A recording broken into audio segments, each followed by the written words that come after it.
মাঝি হেলা করিস না, ছেড়ে দে নৌকায় আমি যাব মদিনা, ছেড়ে দে নৌকায় আমি যাব মদিনা। মদিনায় নবী এলো মা আমিনার ঘরে, কাঁদিলে হাজার মানি খাসিলে মুক্তা ঝরে। ও দয়াল মুর্শিদ যার সখা তার কিসের ভাবনা, মুর্শিদ যার সখা তার কিসের ভাবনা। আমার হৃদয় মাঝে কাবা নয়নে মদিনায়, আমার হৃদয় মাঝে কাবা নয়নে মদিনা। আপনার মতো কপটদকহীন একটা কাপুরুষ গত 16 বছরে এই বক্তব্য দিতে পারেন নাই। বাংলাদেশে আপনার মাকে নিয়ন্ত্রণ করছে যারা আওয়ামী লীগের হয়ে, আপনার মাকে যারা অসুস্থ বানিয়েছে আওয়ামী লীগের হয়ে, ভারতের হয়ে, আজকে ওই লোকগুলোর কাছে বশ্যতা স্বীকার করে তাদের নেতৃত্ব মেনে নিয়ে এখন তাদের দেওয়া ন্যারেটিভ আপনি ওখানে বসে দিচ্ছেন। পিন্ডি নয়, দিল্লি নয়। আপনি বাংলাদেশের জন্য আদৌ কি করেছেন? আপনি করেছেনটা কি? আপনি আপনার বাবার সুসন্তান হিসাবে কি করেছেন? বিএনপি তো আপনার নিয়ন্ত্রণে নাই, বিএনপি কেউ আপনার কথা শুনে না। আমার কথা হচ্ছে এরা জানোয়ারেরও একটা ধর্ম আছে, ওদের সে ধর্মও নাই, ওদের সে ধর্মও নাই মাননীয় স্পিকার, ওদের মধ্যে কোনো মনুষ্যত্ব বোধ নাই। প্রিসিলা বিএনপিকে প্রশ্ন করে লিখেছেন, তারেক রহমান দেশে আসে না কেন? মা আসলেন, স্ত্রী আসলেন, অথচ তিনি আসছেন না। আজ প্রায় 9 মাস হলো। আসসালামু আলাইকুম প্রদর্শক শ্রোতা, সবাই দেশে আসলেও তারেক রহমান কেন দেশে আসছেন না? অবশেষে প্রিসিলা গুরুত্বপূর্ণ তথ্য দিয়েছেন। আশা করি সম্পূর্ণ ভিডিও জুড়েই থাকবেন এবং ভালো লাগলে ভিডিওর শেষ অংশে জ্যাকব মিল্টন কিছু কথা বলেছেন তারেক রহমানের উদ্দেশ্যে, সে কথাগুলো না শুনে যাবেন না। কারণ আমরা অনেক ভিডিও দেখার পর গুরুত্বপূর্ণ ভিডিওগুলো আপনাদের সাথে শেয়ার করি, তাই ভিডিওগুলো দেখলে আপনারা অনেক অজানা কিছু তথ্য জানতে পারবেন। চলুন ভিডিওতে বিস্তারিত দেখে আসি। প্রিসিলা বিএনপিকে প্রশ্ন করে লিখেছেন, তারেক রহমান দেশে আসে না কেন? মা আসলেন, স্ত্রী আসলেন, অথচ তিনি আসছেন না। আজ প্রায় 9 মাস হলো দেশে কোনো রাজনৈতিক সরকার নেই, দায়িত্বে রয়েছে একটি নিরপেক্ষ উপদেষ্টা সরকার। এই সময়ের মধ্যে জেল থেকে মুক্তি পেয়েছেন বিএনপি জামাতের প্রায় সব নেতা, এমনকি বড় অপরাধে অভিযুক্ত অনেকেও এখন মুক্ত বাতাস খাচ্ছেন। মুক্ত আছেন তারেক রহমানও, তার নামে কোনো মামলা নেই। যুক্তরাষ্ট্র প্রবাসী প্রিসিলা আরো লেখেন, কিন্তু প্রশ্ন হলো তিনি কি আসলেই মুক্ত? যদি তাই হয় তাহলে আজও তিনি কেন লন্ডনে? প্রিসিলা প্রশ্ন ছড়িয়ে আরো লেখেন, দেশে কয়টি মিছিল দেখেছেন যেখানে জোরালোভাবে বলা হচ্ছে তারেক রহমান আপনি দেশে আসুন?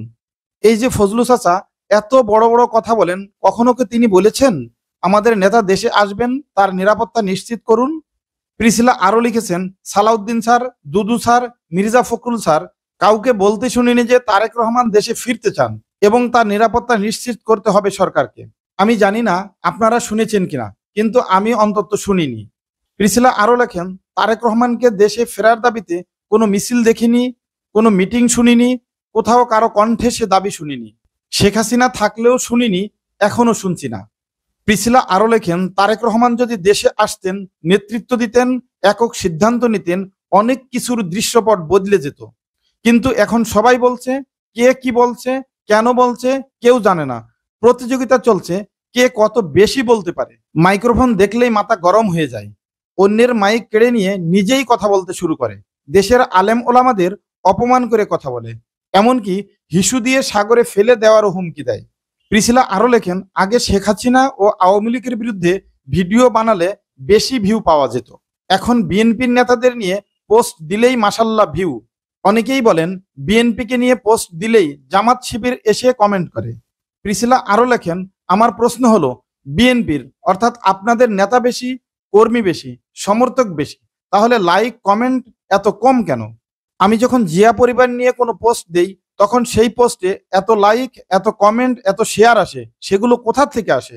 মূল বিষয়টা হলো মানুষ এখন অনেক সচেতন, শিবির জামাত বট নয়, মানুষ এখন ভালোকে ভালো এবং মন্দকে মন্দ বলতে শিখেছে। আপনারা এটা বুঝতেই সময় নিচ্ছেন, এটাই আপনাদের সবচেয়ে বড় ভুল। প্রিসিলা আরো লেখেন, আবার আসি মূল প্রসঙ্গে। তারেক রহমান দেশে ফিরলে দলের চেহারা বদলে যাবে, কর্মীরা সাহস পাবে, প্রেরণা পাবে, দলের ভেতরের অনেক কোন্দল বন্ধ হয়ে যাবে। এই মুহূর্তে দল যেন এক অভিভাবকহীন পরিবার।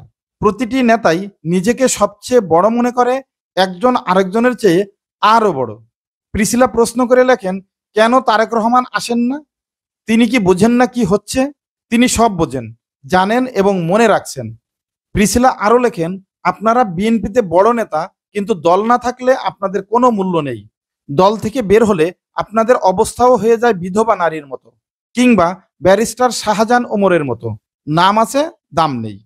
বড় বড় নেতারা অনেক কিছু বলেন, কিন্তু দলীয় প্রধানের দেশে ফেরা নিয়ে একটি কথাও বলেন না, তার নিরাপত্তা নিয়েও বলেন না। প্রিসিলা আরো লেখেন, একজন নেতার নিরাপত্তা নিশ্চিতে যদি আপনারা ব্যর্থ হন, তাহলে আর কি বলার আছে? এই কাজটা কি সবচেয়ে প্রথম কাজ ছিল না? ওনাকে দেশে আনা, নিরাপত্তা দেয়া? প্রিসিলা প্রশ্ন করে লেখেন, নাকি আপনারাই এই বিষয়টিকে ইচ্ছাকৃতভাবে করছেন, কোনো বিশেষ উদ্দেশ্যে, কারো পরিচালনায়? অন্যদিকে অন্তর্বর্তীকালীন সরকারকে উদ্দেশ্য করে আমির খসরু বলেন, আপনারা সংস্কার করার কে? নয়াপল্টনে বিএনপির কেন্দ্রীয় কার্যালয়ের সামনে এক মহাসমাবেশে বিএনপির স্থায়ী কমিটির সদস্য আমির খসরু মাহমুদ চৌধুরী বলেন, নির্বাচন নিয়ে হেলা খেলা চলবে না, সংস্কারের নামে টালবাহানার সময় শেষ। যদি ঐক্যমত্য না থাকে তবে শুনে রাখুন, সংস্কার করবে দেশের জনগণ, ভোটের মাধ্যমেই সেই সংস্কার হবে। আপনারা সংস্কার করার কে? জি, আলহামদুলিল্লাহ, আমরা মহান রব্বুল আলামিনের দরবারে শুকরিয়া আদায় করছি যে রব্বে কারিম আমাদেরকে আজকের এই বিজয়ের, আমাদের মাওলানা মতিউর রহমান নিজামী, আলী হাসান মুজাহিদ, কামরুজ্জামান, আল্লামা দেলোয়ার হোসেন সাইদি সহ বিশেষ করে আমাদের আল্লামা দেলোয়ার হোসেন সাইদি যদি আজকে বেঁচে থাকতেন, আমরা এখন যে খুশি হয়েছি তার চেয়ে অনেক গুণ আমরা খুশি হতাম এবং আল্লাহ তাআলার দরবারে অবশ্যই কৃতজ্ঞতা প্রকাশ করি। কিন্তু যদি আল্লাহ তাআলা আমাদেরকে এই দায়িত্বশীলকে আমাদের মাঝে যদি ফিরিয়ে দিতেন, এই বাংলাদেশ, আজকে যে বাংলাদেশ আমরা পেয়েছি, এই জন্য আমি শুকরিয়া আদায় করছি। পাশাপাশি ওই সকল ভাইদের নিকট কৃতজ্ঞতা প্রকাশ করছি যারা এই জুলাইয়ের বিপ্লবে যারা শহীদ হয়েছে, যারা তাদের জীবনের সর্বোচ্চ টুকু স্যাক্রিফাইস করে আমাদেরকে স্বাধীন মুক্ত বাংলাদেশ উপহার দিয়েছে, আমাদের নেতৃবৃন্দকে মুক্তি করার জন্য সুযোগ করে দিয়েছেন। আমি তাদের প্রতি কৃতজ্ঞতা প্রকাশ করছি এবং তাদের আত্মার সর্বোচ্চ জান্নাত কামনা করছি। আল্লাহ তাআলা ওনাদেরকে জান্নাতে সুউচ্চ মাকাম দান করুন এবং যারা এখনো আহত রয়েছে আমি তাদের দ্রুত সুস্থ কামনা করছি এবং আমি জোর দাবি করছি আমাদের প্রধান উপদেষ্টার কাছে, যারা এখনো আহত রয়েছে, যে সকল ভাইদের এখনো ট্রিটমেন্ট হচ্ছে না, তাদের যাতে দ্রুত ট্রিটমেন্টের ব্যবস্থা নেওয়া হয় এবং যেখানে যা দরকার প্রয়োজনে আমরা আমাদের সংগঠনের পক্ষ থেকে যদি সহযোগিতা দরকার হয় আমরা তো দিয়ে আসছি। আলহামদুলিল্লাহ, আমরা পাশে আছি, যারা আহত তাদের পাশে আছি, যে সকল শহীদ হয়েছে তাদের পরিবারের পাশে রয়েছি এবং আগামী দিনে যদি প্রয়োজন হয় আমরা সেই সকল ভাইদের পাশে দাঁড়াতে আমরা এখনো ইচ্ছুক রয়েছি ইনশাআল্লাহ। তো প্রিয় ভাইরা, আমরা অনুরোধ করব যে যাতে যারা আহত হয়েছে তাদের দ্রুত ট্রিটমেন্টের ব্যবস্থা করা হয় এবং যে সকল আমাদের পরিবারগুলো, আমাদের শহীদদের যে পরিবারগুলো রয়েছে, আমরা ক্ষতিপূরণ দাবি করছি সরকারের কাছে, যে তারা প্যাসিস্ট সরকার আমাদের নেতৃবৃন্দকে যেভাবে অন্যায়ভাবে জুলুম, নির্যাতন, নিষ্পীষণের স্টিমরোলার চালিয়ে আমাদের নেতৃবৃন্দকে হত্যা করা হয়েছে জুডিশিয়াল কিলিং এর মধ্য দিয়ে, তাদেরকে আইনের আওতায় এসে কঠিন থেকে কঠিনতর শাস্তি দাবি করছি এবং তাদের সবার যারা এটার সাথে রিলেটেড সবার ফাঁসি দাবি করছি। আমাদের নেতৃবৃন্দ সম্পূর্ণ নির্দোষ ছিল, আজকের রায় সেটা প্রমাণিত। সর্বপ্রথম আমি মহান আল্লাহ তাআলা শুকরিয়া আদায় করতেছি। আলহামদুলিল্লাহ, আলহামদুলিল্লাহ, আলহামদুলিল্লাহ। আল্লাহ তাআলা আজকে আমাদের একটি বিজয় দান করেছে এটিএম আজহার ভাইয়ের মুক্তির মাধ্যমে। আসলে সত্যি বলতে কি, আমরা জানি যে মাওলানা মতিউর রহমান নিজামী সহ আব্দুল কাদের মোল্লা, জনাব কামরুজ্জামান, মীর কাসেম আলী এবং আলী হাসান মুজাহিদ সাহেব, ওনাদেরকে মিথ্যা অভিযোগ এনে মিথ্যা দায় দিয়ে এবং মিথ্যা সাক্ষ্যের মাধ্যমে ওনাদেরকে ফাঁসি দেওয়া হয়েছে। এটা আজকে প্রমাণিত হলো। আর আল্লাহ তাআলা কোরআনের মধ্যে বলেছেন, যা আল হক ওয়া যাহাকাল বাতিল, সত্য এসেছে, মিথ্যার ধূলিসাৎ হয়ে গেছে। আর যুগে যুগে এটাই প্রমাণিত, সত্য আসবে, মিথ্যা ধূলিসাৎ হয়ে যাবে। আজকে সেটা প্রমাণ হয়েছে। আর যারা এর সাথে জড়িত, এই ষড়যন্ত্র এবং এই মিথ্যা মামলার সাথে জড়িত বিচারক বলেন এবং সাক্ষ্য উদাহরণ বলেন, আমরা তাদেরকে আইনি মাধ্যমে তাদের উপযুক্ত শাস্তি চাই। আমরা চাই যাতে সঠিক তাদের শাস্তিটা হোক এবং যারা মারা গেছে তাদের জন্য দোয়া করি, আল্লাহ তাআলা তাদের জান্নাতবাসী করুক।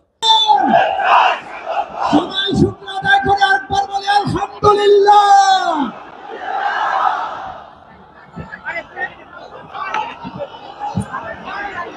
আসসালামু আলাইকুম।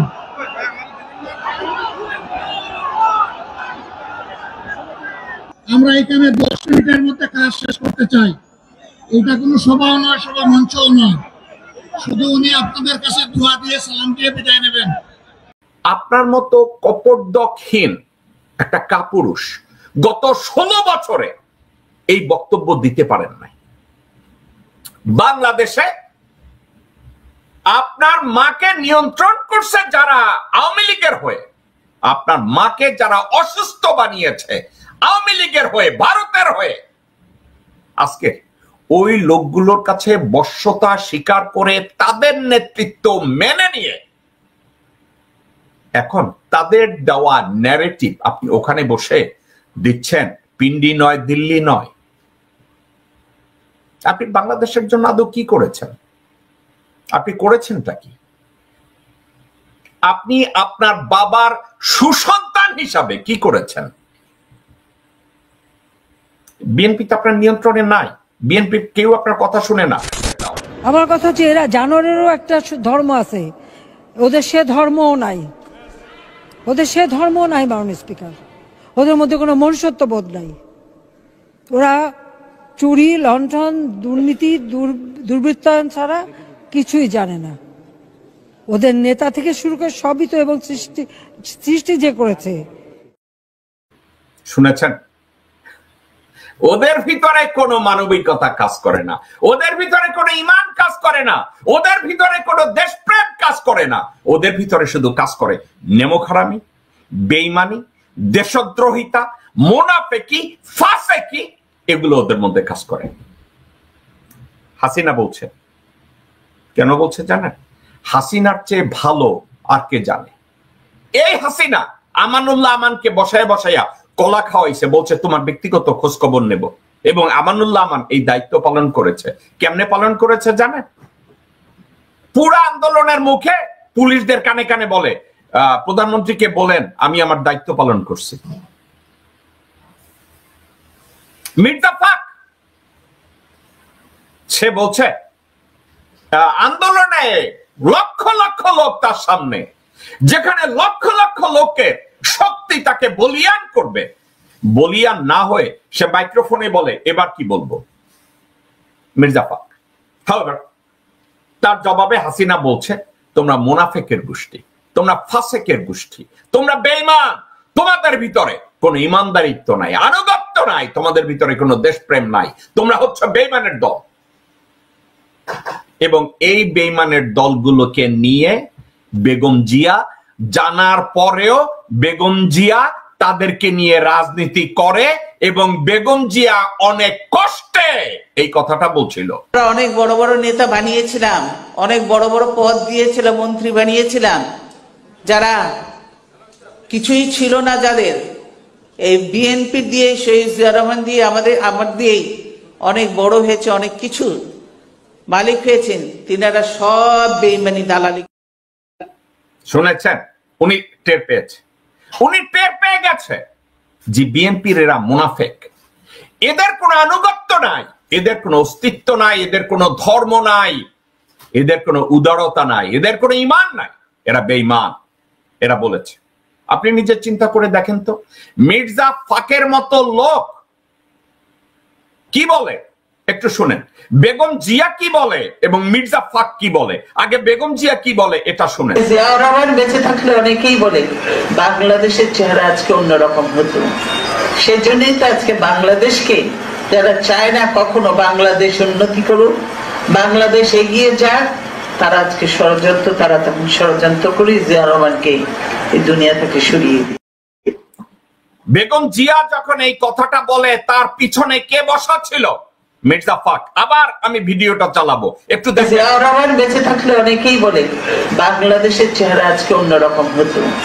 সেজন্যই তো আজকে বাংলাদেশকে যারা চায় না কখনো বাংলাদেশ উন্নতি করুক, বাংলাদেশ এগিয়ে যাক, তারা আজকে ষড়যন্ত্র, তারা তখন ষড়যন্ত্র করে জিয়াউর রহমানকে এই দুনিয়া থেকে সরিয়ে দিই। দেখেছেন বেগম জিয়ার পিছনে মির্জা ফাক বসে বসে চশমা মুছে। এই বেগম জিয়া এটা বলেছে, ঠিক আছে, বেগম জিয়া এটা বলেছে। এখন দেখেন তার দলের মহাসচিব মির্জা ফাক সে নিজে কি বলে, যে শহীদ প্রেসিডেন্ট জিয়া রহমানের মৃত্যু যদি 1981 সালের মে মাসে না হয়ে যদি 2015 সালে হতো, তাহলে এই বাংলাদেশের ভাগ্যে কি ঘটতো আমি জানি না, তবে সম্ভবত সেটা লাইবেরিয়া অথবা আফগানিস্তানের মতো একটা ব্যর্থ রাষ্ট্রে পরিণত হতো। সুন্দর না? মহাসুন্দর বিএনপির মহাসচিব, এবং এদেরকে দিয়ে তারেক রহমান দল চালাবে। তারেক রহমান বলছে দিল্লি নয়, পিন্ডি নয়। আমি কথাটাকে হুবহু বলতে চাই, আমি মিস করতে চাই না। তারেক রহমান বলছে, তারেক রহমান বলতেও তো একটা কথা, তো একটু ঠিক মতো বলি। দিল্লি নয়, পিন্ডি নয়, সবার আগে বাংলাদেশ।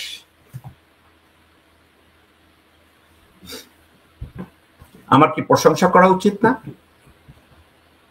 ওকে, আপনাদেরকে আমি ঠান্ডা মাথায় একটা কথা বলি। 54 বছর আগে পাকিস্তান বাংলাদেশে ইন্টারভিন করতে চাইছে, ঠিক আছে? গত 54 বছরে পিন্ডি, রাওয়ালপিন্ডি এখন পাকিস্তানের রাজধানীও না, এখনো সে ওই ভারতের যে ন্যারেটিভ পিন্ডি, ওই ভারতের ন্যারেটিভ ধরে বাচাধন তারেক রহমান লন্ডনে বসে আছে।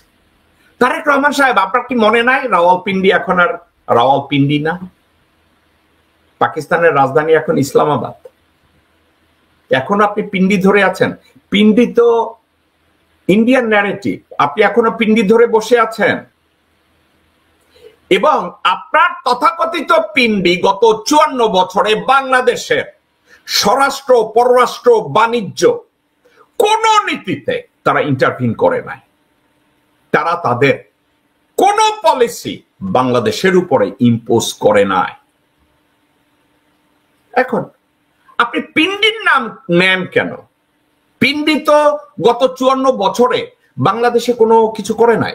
গত 54 বছরে পিন্ডি করেছে এমন একটা উদাহরণ আপনাকে যদি কেউ দেয়, আপনি তো দিতে পারবেন না। তারেক রহমান, আপনি কেন লোকজনের সাথে ইন্টারভিউতে যান না আপনি জানেন? আপনার লেখাপড়া নাই। অনেকে বলে আপনি ম্যাচিউরড হয়েছেন, অনেকে বলে আপনি নাকি লন্ডনে বসে লেখাপড়া করেছেন। কি লেখাপড়া করেছেন? গত 54 বছরে পিন্ডি অর্থাৎ পাকিস্তান, পিন্ডি তো এখন নাই। পিন্ডি এখন তো পাকিস্তানের রাজধানীও না। পিন্ডিতে কোনো আইন প্রণয়ন হয় না, আইন প্রণয়ন হয় রাজধানীতে। তো আপনি এটা নিয়ে কি বলছেন? পিন্ডি নয়, দিল্লি নয়, আপনি পিন্ডিটাই আগে বললেন। যে পিন্ডি, যে পাকিস্তান গত 54 বছরে বাংলাদেশের কোন জায়গায় ইন্টারফেয়ার করে নাই, সে পিন্ডি নাকি? পিন্ডির কোন লোক আপনাকে এসে বলছে এইটা সেইটা আছে নাকি কোথাও? নাই তো। আপনি পিন্ডির নাম নিলেন কেন? ইন্ডিয়ান ন্যারেটিভ তৈরি করতে হবে, ইন্ডিয়ার দেয়া লাইনটা আপনাকে পড়তে হবে, দিল্লি নয়, পিন্ডি নয়। কে দিছে? মাহদি আমিন। আপনি কি ওই ইদানিং সালাউদ্দিন আর মাহদি আমিনের দেওয়া তত্ত্বের উপরে লাফাইতেছেন, নাকি স্পিচ রাইটার ওই বলদ এখনো আছে? দিল্লি নয়, পিন্ডি নয়। তারেক রহমান সাহেব, আপনাকে একটা কথা বলি, এই পৃথিবীতে টকার না, টকারদের লোকজন মনে রাখবে না। কাকে মনে রাখবে জানেন? ডুয়ার। আপনার সমস্যা কোথায় আপনি কি জানেন? আপনার দলের সবচেয়ে বড় সম্পদ বাংলাদেশের মানুষের ভালোবাসা এবং জনসমর্থন, তাও আপনার প্রতি না, আপনার মা এবং আপনার বাবার প্রতি, স্পেশালি আপনার বাবার প্রতি। এই জনগণ আপনার জন্য বুকের তাজা রক্ত ঢেলে দিতে তৈরি। আপনি ওই জনপ্রিয়তাটাকে গত 16 বছর কাজে লাগান নাই, গত 9-10 মাসে কাজে লাগান নাই। আপনি এখন কাজে লাগাতে গিয়েছেন ভারতের ন্যারেটিভ এবং ভারতের থিওরি বাংলাদেশে। ওই থিওরিটা কি? আপনি চাচ্ছেন ডক্টর মোহাম্মদ ইউনূস ডিসেম্বরের মধ্যে একটা নির্বাচন দিয়ে চলে যায়। আপনার মতো কপটদকহীন একটা কাপুরুষ গত 16 বছরে এই বক্তব্য দিতে পারেন নাই।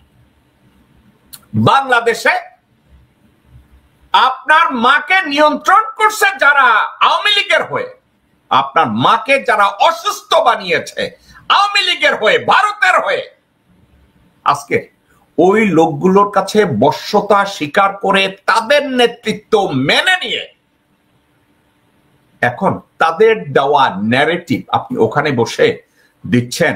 পিন্ডি নয়, দিল্লি নয়। আপনি বাংলাদেশের জন্য আদৌ কি করেছেন? আপনি করেছেনটা কি? আপনি আপনার বাবার সুসন্তান হিসাবে কি করেছেন? বিএনপি তো আপনার নিয়ন্ত্রণে নাই। বিএনপি কেউ আপনার কথা শুনে না। আপনি বাংলাদেশে যেতে ভয় পাচ্ছেন। আপনার মামার নিয়োজিত মঈন আপনাকে যেই উষ্টা দিছে, ওই উষ্টার ব্যথা আপনি তো সারা জীবনে ভুলবেন না। আমিও ভুলতাম না যদি ওই উষ্টা আমি খাইতাম। আজকের আপনি ইন্ডিয়ান ন্যারেটিভ শুরু করলেন, পিন্ডি নয়, দিল্লি নয়।